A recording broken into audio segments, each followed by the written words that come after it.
श्री स्वामी समर्थ मित्रांनो, आपल्या SC मराठी चॅनलवर तुमचं स्वागत आहे. आजचा व्हिडिओ हा खूप खास आहे. यात एका भक्ताने स्वामींना काय विचारले आहे हे आपण ऐकूयात. त्याआधी कमेंटमध्ये स्वामी इज ग्रेट असे टाईप करा. तुमची एक कमेंट आम्हाला एक नवीन ऊर्जा प्राप्त करून देते व तुमच्यासाठी आम्ही असेच स्वामींचे संदेश पाठवत असतो. एकदा एक भक्त स्वामींच्या मठात सत्संग चालू असताना स्वामींना विचारतो, स्वामी, मी तुम्हाला एक प्रश्न विचारू इच्छितो. स्वामी गालात हसतात व बोलतात, तुझी जी काही शंका आहे, प्रश्न आहे, ते तू मला विचारू शकतोस. भक्त हो, स्वामी नेहमीच भक्तांनी केलेल्या प्रश्नमंजुषेवर खूपच खुश व्हायचे. याचे कारण असे की स्वामींचे म्हणणे होते की माझ्या प्रत्येक भक्ताच्या मनातील शंकांचे निरसन होऊन त्याला त्याच्या जीवनात उत्तम मार्ग दाखवू. माझा प्रत्येक भक्त भवसागर ठरला जावा आणि त्याच्या आयुष्याचं सोनं व्हावं. चला तर मग पुढे वळूया. भक्त विचारतो, स्वामी, मी नेहमी एवढा दुःखी का आहे? स्वामी बोलतात, कोठे आहे तुझे दुःख? मला तर कुठे दिसत नाही.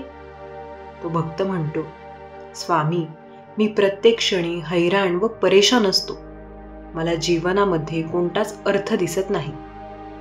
स्वामी बोलतात, पहिले तू मला हे सांग की दुःख कुठे आहे?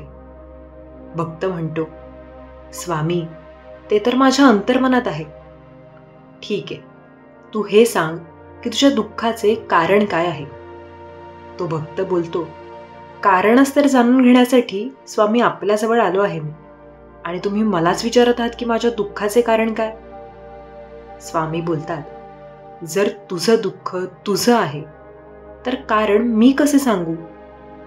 तो भक्त थोडा चकित होतो.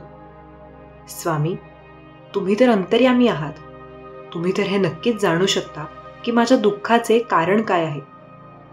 तुम्ही बोलतात, फक्त हीच आणि हीच एक चूक तू करत आहेस.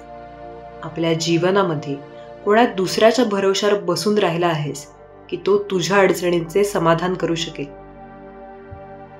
तुला वाटते की मी अंतर्यामी आहे, त्यामुळे मी तुझ्या दुःखाचे निवारण करावे, हा अगदी चुकीचा विचार तू करत आहेस. मीही अगदी तुझ्यासारखाच आहे. फरक फक्त एवढाच की माझ्या मनात कोणता प्रश्न आणि कोणती समस्या नाहीये. जेव्हा तुझ्या मनातील प्रश्न संपुष्टात येतील, तेव्हा तुझ्या मनातील अडचणी संपुष्टात येतील.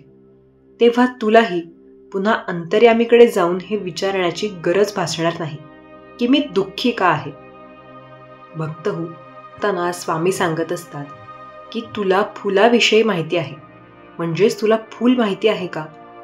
भक्त बोलतो, स्वामी, फुलाला कोण ओळखत नाही? फूल तर सर्वांनीच पाहिले. स्वामी म्हणतात, एक फूल सकाळी एक कळी असते आणि दिवसाच्या मध्यकाळी ते फुलते आणि संध्याकाळ होता ते कोमेजून जाते आणि गळून पडते. जर फुलांनी हा विचार केला की मी संध्याकाळ होता होता मृत्यूला जाणार आहे, तर ते फूल पुन्हा रचनाही नाही, ते सुगंधही पसरवू शकणार नाही. ठीक अशाच प्रकारे जर तू असा विचार करतोस की तू जीवनामध्ये दुःखी आहेस आणि फक्त व फक्त त्या दुःखालाच पाहतोस आणि विचारात राहतोस की दुःखाशिवाय काहीच नाहीये, तर मग अशा वेळी तू जीवनामध्ये दुःखाला ओळखायला कसं शिकणार? आता यावेळी, या क्षणी अशी खूप सारी कारणे आहेत ज्यांच्यासाठी तू खुश होऊ शकतोस, ज्यांच्यासाठी तू खटकन हसू शकतोस, परंतु त्यांना पाहत नाहीयेस. आणि हेच आहे तुझ्या दुःखाचे सर्वात मोठे कारण. जर तू त्या कारणांना पाहू शकलास ज्यामुळे की तू आत्ताही खुश राहू शकतोस, असू शकतोस, तर तू या जीवनाला समजू शकशील. आता तू ज्याही अडचणीत आहेस, ज्या कारणाने दुःखात आहेस, त्यातून तू ठरवलेस तर पुन्हा त्यातून बाहेर पडू शकतोस, आणि ठरवले तर अजूनही त्यात गुंतला जाऊ शकतोस. निर्णय हा तुझ्याच हातात आहे. कोणीही तुझ्या या निर्णयाला तुझ्याकडून हिसकावून घेऊ शकत नाही आणि नाही कोणी तुझ्या विचारांना बदलू शकतो. फक्त मार्ग दाखवू शकतो. त्यावर चालणे व न चालणे हे पूर्णपणे तुझ्याच हातात आहे. भक्त बोलतो, पण स्वामी, हे कसं शक्य आहे? मी यावेळी खूप साऱ्या अडचणीत आहे. स्वामी हसतात आणि बोलतात, जर यावेळी तुझा मृत्यू झाला तर तुझी कोणतीही अडचण एका छोट्याशा ठिणगीपेक्षाही कमी असेल किंवा राहणारच नाही. तो भक्त बोलतो, हे तर अगदी बरोबरच व सत्य आहे. स्वामी, परंतु मी एवढ्या लवकर मरू इच्छित नाही. स्वामी बोलतात, ही पण एक खूपच मोठी समस्या आहे की तू तुझ्या मर्जीनेच मरण स्वीकारू इच्छितोस. मृत्यू काही कोणती अशी गोष्ट नाही की ती आपल्या इच्छेप्रमाणे येईल. त्याला तर फक्त स्वीकारले जाऊ शकते. जर तू हे पाहू शकलास की मृत्यू हा अटळ आहे आणि जीवनामध्ये सुख आणि दुःख हे येतच राहतील आणि जातच राहतील, तर तू एकाच तेच त्यांनी जीवन जगू शकशील. आणि जर तुझ्या जीवनात स्थैर्य आले तेव्हाच तू जाणू शकशील की तुझ्या दुःखांचे, अडचणींचे काय निरसन आहे. माझी वाणी फक्त तुझी दिशा बदलू शकते. जर तू हा विचार केलास की माझ्या वाणीने तुझ्या दुःखांचा अंत होईल, तर असे होऊ शकत नाही. माझी वाणी तुला दिशा दाखवेल. त्यावर चालणे फक्त आणि फक्त तुझे काम आहे. तुमच्या जीवनात ही एक खूप मोठी चूक तुम्ही हीच करता की तुम्ही ऐकता, खूप काही समजता होई बरेच काही आणि जाणताही बरेच काही, पण त्या सर्व गोष्टींना तुमच्या जीवनात उतरवू शकत नाही. त्यांना जाणूनही तुम्ही तुमच्या जीवनात त्यांचा प्रयोग करत नाही. जर तुम्ही तुमच्या जीवनात बदल घडवू इच्छिता तर तुम्हाला आता याच क्षणी दुःखाला पाहावे लागेल जे तुमच्या जीवनात आहे. जेव्हा तुम्ही सुखाला पाहू लागाल तेव्हा तुम्ही जाणार की जीवनात फक्त दुःखच नाहीये तर सुखही आहे.